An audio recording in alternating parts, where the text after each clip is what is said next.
네, 하나님 말씀은 갈라디아서 5장 16절에서 26절 우리 한 절씩 교독하도록 하겠습니다. 저번 주에 이어 똑같은 본문이지만 다르게 또 설교를 준비했습니다.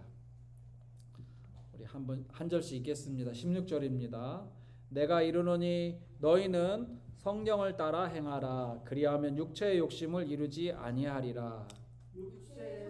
성령을 거스리고 성령은 육체를 거스리나니 이들이 서로 대적함으로 너희가 원하는 것을 하지 못하게 하려 함이니라.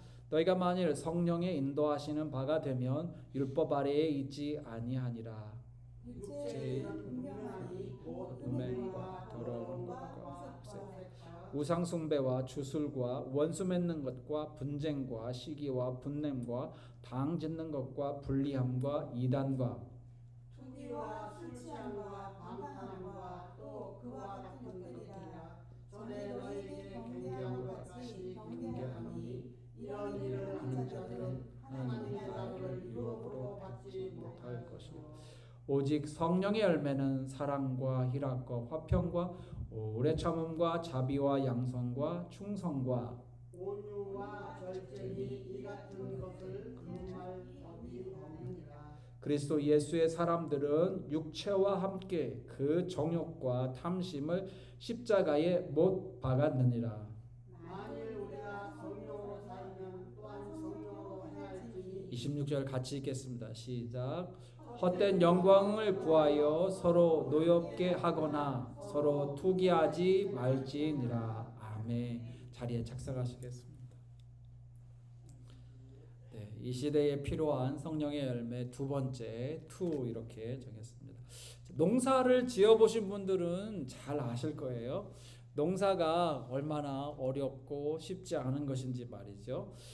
대부분의 열매들은 1년 주기로 돌아갑니다. 그러니까 봄, 가을, 겨울 이렇게 1년 주기로 돌아가죠. 그런데 그 해에 농사를 잘못 지으면 그 해도 문제고 그 다음 해도 문제입니다. 근데 반대로 그 해의 농사를 잘 지으면 그 해도 걱정 없고 그 다음 해도 오는 해도 걱정이 없죠. 자식 농사는 더더욱 어렵죠. 열매를 맺는 벼나 옥수수, 감자, 농작물 같은 이러한 그 농작물은 1년 농사를 하니까 1년만 또 잘하면 되지만 자식 농사는 주로 멀리 보면 100년을 내다보고 하는 거죠. 요즘 100세 시대라고 하잖아요. 그러니까 몇 년을 삽니까? 사람이 100살을 사니까 100세 시대. 그래서 100년을 내다보고 100년지 되게 우리 자식 농사를 그렇게 지어야 하죠. 그런데 사람들이 흔히 합니다. 이런 말을 합니다. 자식 농사를 잘 지으면 자식이 효도하거나 또는 부모님께 또 부모님 마음을 잘 헤아리고 그러면 주변 사람들이 야, 저 녀석 효도하네. 그러면 아무개 자식 문제 참 잘 지었어 이렇게 말하기도 하죠. 그런데 어떤 자식은 부모 속을 쏙 썩이는 자식이 있잖아요. 그래가지고 어떻게 합니까?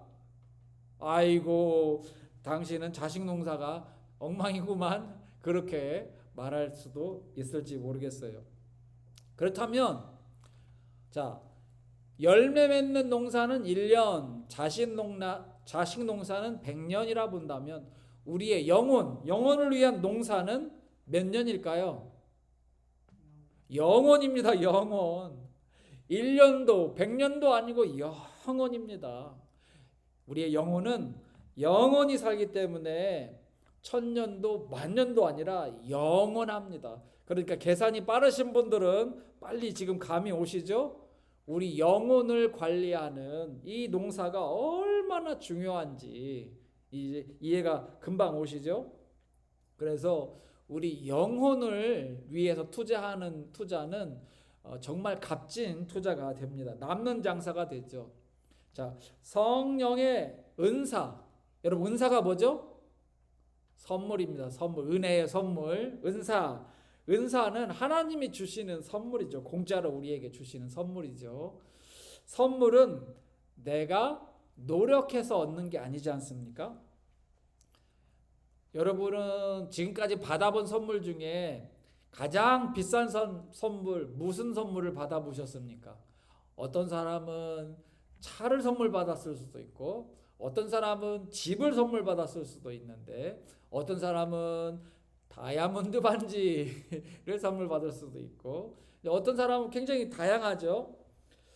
제가 받아본 선물 중에 가장 비싼 선물은 현금으로, 한국 돈으로 1,000만 원을 받아봤습니다. 저희 부부가 결혼하기 전에 돈이 없었어요. 저는 신대원 3학년 졸업반, 아내는 대학 졸업반. 그러니까 대학 다닌다고 돈을 다 써가지고 이제 결혼을 해야 되는데 돈이 없는 거예요. 사실 결혼 2달 앞에 두고 큰 문제가 생겼습니다. 무슨 문제냐면 저희가 살 집이 갑자기 없어져 가지고 못 살게 됐습니다. 그래서 발등에 불이 떠 가지고 큰일이 난 것이죠.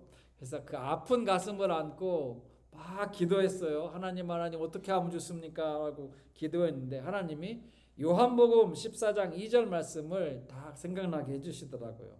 우리 한번 보실까요? 요한복음 14장 2절 말씀 우리 같이 읽겠습니다. 시작. 내 아버지 집에 거할 곳이 많도다.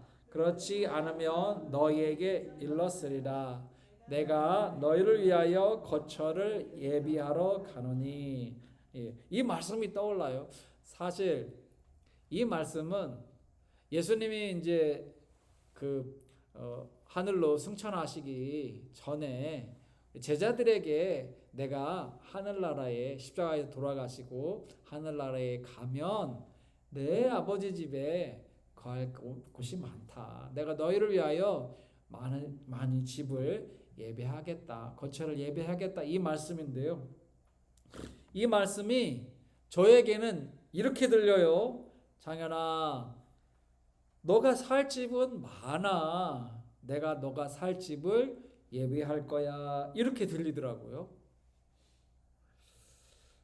그러더니 여기저기서 돈이 들어오는데요. 교회에서 제가 섬기던 교회에서 이제 사정을 얘기했습니다. 살 집이 없어져서 지금 집을 구해야 되는데 교회에서 어떻게 전세 자금이라도 도와줄 수 있을지 하고 이제 사정을 구했습니다. 그랬더니 교회에서 1,000만 원을 내주시더라고요. 집 얻는데 보태라고. 그리고 나서 그 교회를 이제 섬기고 사역하고 이제 저희 가정이 미국에 이제 오게 됐는데 오기 전에 교회에서 그 돈 안 돌려줘도 됩니다. 그 돈을 목사님 유학비에 쓰세요라고 1,000만 원을 저희에게 주더라고요. 그러니까 제 포인트는 어려운 일이 있어도 하나님 말씀 붙들고 살면 하나님께서 우리가 막 노력하지 않았지만 선물로 주신다. 그 믿음을 보시고 역사하신다. 그런데 오늘 제가 말씀드리는 성령의 열매는 아무 노력 없이 그냥 얻어지는 것이 아닙니다. 성령의 열매는 굉장히 노력해야 얻어져요. 그래서 오늘 본문의 말씀을 토대로 우리가 성령의 열매를 맺으려면 또 얻으려면 무슨 노력을 해야 하는지 살펴보면서 은혜를 나누기를 원합니다. 자, 성령의 열매를 맺기 위해 우리가 노력해야 할 것은 첫째로 1번은 거스르는 것을 파악하라입니다. 거스리는 것을 파악하라. 자, 16절 17절 보세요. 내가 이르노니 너희는 성령을 따라 행하라. 그리하면 육체의 욕심을 이루지 아니하리라. 17절에 육체의 소욕은 성령을 거스르고 성령은 육체를 거스르나니 이 둘이 서로 대적함으로 너희가 원하는 것을 하지 못하게 하려 함이니라. 사도 바울은 16절 17절에서 성령과 육체가 적대적 관계, 대적을 한다라는 그 관계로 묘사를 하셨습니다. 자, 오해를 피하기 위해서 부연 설명이 필요한데요. 성령님께서 우리 육체를 적대시하시는가라고 오해할 수도 있어요. 아니요. 성령님은 우리의 육체나 우리의 몸을 다 사랑하세요. 그렇다면 바울이 말한 육체란 무엇인가? 그것은요, 부정적인 의미로서의 육체입니다. 부정적인 의미로서 우리 몸은 선한 일을 할 수도 있고 악한 일을 할 수도 있어요. 사도 바울은 그 악한 일을 하는 그 몸을 육체다라고 표현한 거예요. 다시 한번요. 우리가 악한 일을 할 수도 있고 우리 몸으로 선한 일을 할 수도 있는데 사도 바울은 육체라고 한 것은 우리가 악한 일을 하는 그 몸을 육체다라고 했다는 것입니다. 따라서 성령님은 이 육체와 사이가 좋지가 않아요. 왜냐하면 서로 적대적이니까, 서로 거스르니까. 그렇죠? 자, 성령은 육체를 거스르고 육체는 성령을 거스르는 이 적대적 관계이기 때문에 그렇다는 것입니다. 자, 예를 들어 보면, 자, 성령님은 우리에게 성경을 보라라고 우리에게 인도하시는데, 게으르고 이 악한 육체는 아니야, 나 성경 보기 싫어, 나 TV 보고 싶어, 텔레비 볼 거야, 이렇게 유혹을 하죠. 무엇을 볼 건가? 그걸 가지고 또 성령과 육체가 서로 싸우죠. 또 다른 예로 들어보겠습니다. 성령님은 하늘에 속한 생각들을 하라, 하늘에 속한 좋은 생각, 거룩한 생각들을 하라 라고 우리에게 인도하시는데, 우리 육체는 땅에 속한 것들을 생각하라. 땅에 속한 것들 뭡니까? 더러운 것들, 걱정, 근심, 나쁜 것들이죠. 그런 것들을 생각하라. 그러니까 서로 또 성령과 육체가 또 싸우고 있죠. 마지막으로 성령님은 말씀을 들으면 순종하라 라고 하는데, 우리의 육체는 어떻게 합니까? 우리 게으르고 악한 육체는 말씀에 불순종해라 라고 유혹하죠. 그러니까 이렇게 성령과 육체가 서로 싸웁니다. 그러니까 우리가 눈으로 보는 것, 생각하는 것, 몸으로 하는 것, 이 모든 여러 가지 많은 것들이 서로 육체와 성령이 서로 거스르는 것이 무엇인지를 잘 파악을 할 줄 알아야 돼요. 그러니까 우리 영이 깨어 있어서 민감해야, 성령님을 지금 내가 거스르고 있구나, 또는 내가 육체를 따르고 있구나, 이런 것들이 금방금방 파악이 되죠. 우리가 일상생활에서 거스른다라는 표현을 씁니다. 예를 들면 아무개가 한 말이 거슬려, 또는 아무개의 행동이 거슬려라고 말하곤 해요. 어떤 때는 내 마음에 들지 않으니까 거스린다 이렇게 표현도 하고, 어떤 때는 좀 싫어, 그런 말이나 행동이 싫어, 그래서 거스린다라고 하기도 하고. 그러니까 누군가의 말이나 또는 심지어 눈짓이나 또는 몸짓이나 행동이 마음에 들지 않을 때 우리가 거스른다라고 표현하죠. 요즘 한국 그 스타벅스에서 5월 18일 날을 그 이벤트를 진행을 하는데, 탱크데이 또는 책상에 탁 이런 문구를 넣어서 이벤트를 진행해 가지고 5.18 광주 민주화 운동의 그 희생자들이나 또는 박종철 열사를 폄하하는 말로 이벤트를 진행해서 굉장히 말이 많습니다. 이 일을 진행한 한국 스타벅스와 또 신세계 그룹, 그래서 신세계 그룹을 향해서 이 정치계에서는 주로 보면은 민주당에서는 항의를 하고 국민의힘에서는 옹호를 하고 있는 것 같아요. 그리고 사회문화계에서도 정부와 시민들은 스타벅스 불매운동과 정용진 회장의 퇴진 운동을 지금 벌이고 있죠. 자, 어떤 때는요, 이렇게 말 한마디, 문구 하나, 그 사람의 행동 하나가 다른 많은 사람들의 아픈 가슴을 후벼 파기도 합니다. 하지만 때로는 말이나 표현이나 또는 몸을 통해서 몸짓이나 어떤 우리의 행동을 통해서 다른 사람의 마음을 위로하기도 하고 격려하기도 하죠. 그래서 저의 포인트는 우리가 서로 위로하고 격려할지언정 상처 주고 아프게 하지 말자라는 것이에요. 상처 주고 아프게 하지 말자. 더 나아가는 우리가 성령을 거스리지 말자. 한번 생각해 볼까요? 성령님을 거스리면 우리에게 좋을 게 뭐가 있겠어요? 아무것도 없습니다. 그러나 성령님을 기쁘시게 하면 성령님은 우리에게 좋은 것을 주실 줄 믿습니다. 자, 성령의 열매를 맺기 위해 우리가 노력해야 할 두 번째는 이미 죽은 것을 묻어두어라. 죽은 것을 묻어두어야 한다는 것입니다.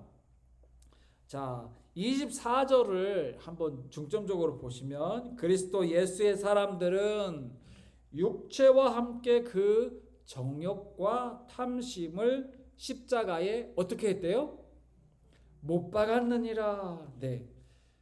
자, 우리가 제가 지난주 설교를 통해서 19절로 이 21절에 나오는 이 나열되어 있는 이 나쁜 열매들, 더러운 열매들, 죽이는 열매들, 영원하지 않은 열매들이라고 제가 말씀을 드렸죠. 바울은 24절에서 아주 굉장히 중요한 말씀을 하셨습니다. 즉 우리가 예수님을 믿는 순간 우리도 십자가에 우리의 정욕과 탐심을 어떻게 했대요? 십자가에 못 박았대요. 좀 더 직설적인 표현은 못 박아 죽였다라는 것입니다. 무엇을 죽여요? 정욕과 탐심, 육체의 일들을 십자가에 못 박아 죽였다는 거예요. 언제요? 우리가 예수님을 믿을 때, 믿기 시작할 때, 죽은 것은 말이 없습니다. 죽은 것은 감각이 없어요. 반응이 없어요. 찔러도 반응이 없어요. 활동하지도 않죠. 사도 바울은 우리 기독교인들이 19절에서 21절에 나열되어 있는 것들과 영어로 말하면 They are none of your business. 아무 신경 쓰지 마라. 아무 상관하지 마라. None of your business. 아무 관심도 두지 말고 상관도 하지 말라. 이런 말씀이죠. 구체적으로 19절부터 보면 육체의 일을 하지 말라. 음행하지 말라. 더러운 짓을 하지 말라. 성적으로 타락하지 말라. 우상 숭배하지 말라. 주술에 빌지 말라. 원수 맺지 말라. 분쟁하지 말라. 시기하지 말라. 또는 분냄 성냄하지 말라. 당짓지 말라. 분열하지 말라. 이단에 빠지지 말라. 또 이단과 접촉하지 말라. 뭐 이런 말도 되겠죠. 투기 질투하지 말라. 술을 취하지 말라 그랬는데 조금 더 확대하면 현대인에 맞춰서 확대하면 술, 담배, 마약 같은 몸에 나쁜 것은 하지 말라. 방탕하지 말라. 자, 이런 것들을 왜 하지 말라? 십자가에 못 박아 죽였다. 이렇게 강조하냐면 우리가 이런 것들을 조금이라도 하게 된다면 우리의 몸과 마음이 피폐해지고 병들게 되고 심한 경우에는 사망에까지 이를 수 있기 때문에 그렇죠. 그래서 사도 바울은 우리가 우리의 몸과 마음을 사랑한다면 우리의 마음이 거룩한 우리의 육체가 거룩한 성소라고 믿는다면 사도 바울이 그랬죠. 우리 몸은 거룩한 성소다. 성소라고 믿는다면 이런 것들을 할 생각을 하지 말라라는 것이죠. 생각을 하지 말라. 우리가 이렇게 살아야 되는데 때로는 우리가 유혹에 빠지기도 합니다. 사탄이 우리를 가만두지 않으려고 막 유혹을 해요. 하나님의 사람들을 유혹해요. 어떤 사람들은 그 유혹에 빠져서 실수죠. 한순간에 유혹에 빠져서 실수로 넘어지기도 합니다. 우리는 완벽하지 못하니까 그럴 수도 있죠. 중요한 것은 실수로 이런 일을 했다 할지라도 빨리 회개하고 빨리 빠져나오는 것이 중요해요. 하나님 제 잘못했어요. 하나님 용서해 주세요 하고 빨리 빠져나오는 게 중요합니다. 근데 계속 그 안에 머물러 있으면 큰 문제가 됩니다. 우리 한번 상상해 보시기를 바랍니다. 여러분 한번 상상해 보세요. 개가 토한 것을 먹는 광경, 장면을 한번 상상해 보세요. 더럽죠? 에으 더러워. 깨끗하게 몸을 씻은 사람이 똥물에 다시 들어가는 장면을 한번 생각해. 아이고 더러워. 딱 첫 번째 반응이 그렇지 않습니까, 여러분? 충격요법인데요. 사탄이 우리를 아무리 달콤한 사탕으로 우리를 포장해 가지고 우리를 유혹한다 할지라도 우리가 그런 반응을 보여야 될 줄 믿습니다. 지금 이 나열한 것들을 볼 때에 아우 더러워 하고 이런 반응을 보여야 할 줄 믿습니다. 만약에 우리가 유혹을 받았는데 그런가? 하와가 시험에 빠질 때 어떻게 됐습니까? 그 선악을 알게 하는 나무 열매를 사탄이 보여주니까 그런가? 보암직도 하고 먹음직도 하고 탐스럽기도 하고 하니까 자꾸 점점 빠져 점점 빠져들어. 그래서 넘어가는 거 아니에요? 그러니까 여러분 이미 죽은 것들에 대해서는 관심도 주지 않는 게 좋아요. It's none of your business. 상관하지 않는 게 좋습니다. 아예 그냥 묻어버리는 게 나아요. 아니 거들떠보지도 말고 다시 부활시키지도 말고 그냥 묻어버리는 것입니다. 잊고 살아야 됩니다. 자, 죽은 것이니 묻어둔다. 그것은 아예 신경을 쓰지 않는다. 예, 그 말씀인 줄 믿습니다. 자, 성령의 열매를 맺기 위해 우리가 노력해야 할 세 번째는 살아있는 것을 가꾸라입니다. 살아있는 것. 자, 22절 23절에 성령의 9가지 열매가 나오죠. 우리 같이 한번 읽겠습니다. 9가지 열매. 성령의 열매는 사랑과 희락과 화평과 오래 참음과 자비와 양성과 충성과 온유와 절제니. 네, 9가지 열매죠. 제가 두 번째 대지에서는 죽은 것은 그냥 묻어두세요 라고 말씀을 드렸고, 이제 세 번째 대지에서는 반대로 살아있는 것을 잘 가꾸세요 라고 말씀드리기 원합니다. 자, 살아있는 것들은 잘 가꿀 필요가 있어요. 생각해 보세요. 나쁜 것들은 이미 죽었으니 거들떠보지 않는 게 좋고, 살아있는 것이라면 당연히 더욱 아름답게, 더욱 쓸모있게, 더욱 튼튼하게 가꾸는 게 우리의 몫이죠. 여러분은 화단 가꾸는 거 좋아하세요? 제 아내는 화단 가꾸는 걸 좋아해요. 꽃 화분 가꾸는 걸 좋아해요. 어떤 분은 정원을 가꾸는 걸 좋아하고, 어떤 분은 농장을 가꾸고, 어떤 분은 큰 숲을 가꾸기도 합니다. 어떤 분들은 바다를 가꾸고, 어떤 분들은 자연을 가꿉니다. 자, 우리가 잘 알다시피 이런 것들을 가꾸지 않으면 어떻게 됩니까? 어글리하게 되죠. 되게 미워지고 형편없게 되죠. 잡초가 무성하게 자라고, 쓰레기가 쌓이고, 악취가 나고 더러워집니다. 똑같은 원리입니다. 우리의 마음과 영혼을 가꾸지 않으면 어글리해집니다. 가꿔야지 예뻐져요. 성령의 열매가 있는데 가꾸지 않으면 약해지고 병들고 땅에 떨어져 쓸모없게 될 수도 있습니다. 그러나 잘 가꾼다면 얘기가 달라지죠. 성령의 열매를 잘 가꾸면 한번 9가지 열매를 한번 쭉 보겠습니다. 사랑의 열매를 더 잘 가꾸면 더 많은 사랑의 열매가 맺힐 줄 믿습니다. 희락의 열매를 잘 가꾸면 더 많은 기쁨과 더 많은 기쁨이 생길 줄 믿습니다. 화평의 열매를 잘 가꾸면 더 크고 더 오래가는 평화, 이 화평의 열매가 맺힐 줄 믿습니다. 오래 참음의 열매를 잘 가꾸면 우리가 쉽게 포기하지 않고 인내심이 생길 줄 믿습니다. 자비의 열매를 잘 가꾸면 자비로운 마음으로 용서하는 능력이 생길 줄 믿습니다. 양선의 열매를 잘 가꾸면 착하고 선한 양심으로 살게 될 줄 믿습니다. 충성의 열매를 잘 가꾸면 배신하지 않고 정말 믿을 만한 사람이 될 줄 믿습니다. 온유의 열매를 가꾸면 더욱 부드럽게 사람들과의 관계 속에서 더 잘 어울리는 사람이 될 줄 믿습니다. 절제의 열매를 잘 가꾸면 요즘 사람들답지 않게 살 수 있을 줄 믿어요. 요즘 사람들이요, 말을 너무 참을성이 없어가지고 너무 쉽게 화내고 너무 충동적으로 행동하는 경향이 너무나 많은 것 같아요. 그래서 이 절제 열매를 가꾸면 요즘 사람들처럼 행동하지 않을 줄 믿습니다.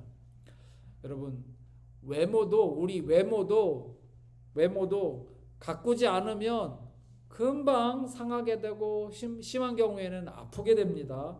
그래서 어떤 분은 연세가 많은데도 피부를 잘 가꾸어서 피부가 정말 좋은 분이 있고, 어떤 분은 나이가 젊은데도 피부 관리를 잘 안 해가지고 피부에 주근깨와 검버섯이 많이 있는 사람이 있어요. 그러니까 저의 포인트는 우리의 겉이나 속이나 다 잘 가꿔야지 좋은 상태로 오래오래 유지하면서 쓸 수 있다, 그것이죠.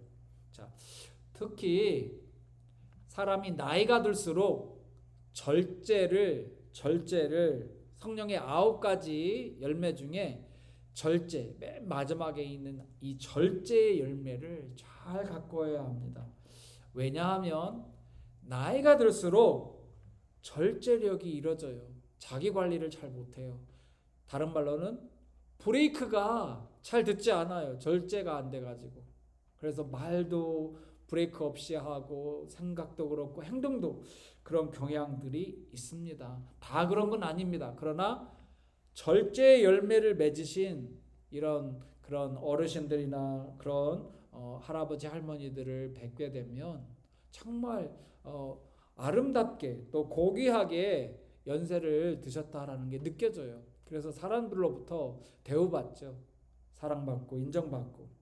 그러므로 여러분과 저는 이런 성령의 9가지 열매를 잘 가꾸어서, 잘 보이진 않지만 잘 가꾸어서 더 확장시키는 분들이 되기를 축원합니다. 자, 우리가 지금까지 성령의 9가지 열매를 맺으려면 무슨 노력을 해야 하는지를 살펴봤어요.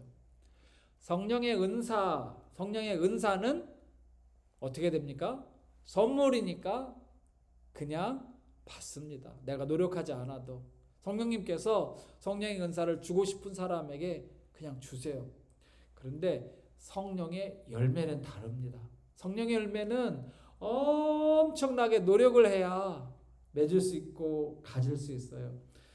그래서 우리가 노력을 해야 되는데 어떻게 해야 되느냐? 먼저 우리 영이, 어떤 것들이 있는데 우리 영에 거슬리는 것이 있을 수 있어요.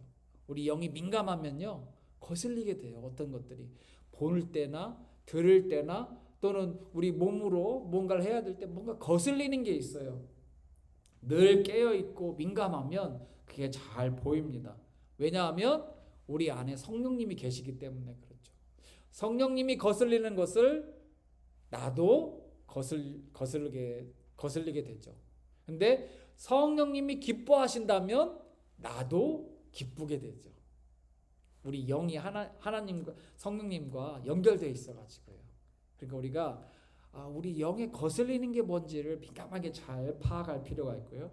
둘째는 육체에 속한 것들, 이미 죽었다고 했잖아요. 사도 바울은 육체의 이 모든 일들과 정욕과 탐심을 십자가에 못 박아 죽였다. 못 박았느니라 그랬잖아요. 그러니까 이미 죽었다는 거예요. 그러니까 신경도 쓰지 말고 관심도 갖지 말고 그런 것들을 만지작 하면서 다시 꺼내려고 하지도 말고 부활시키지도 마라.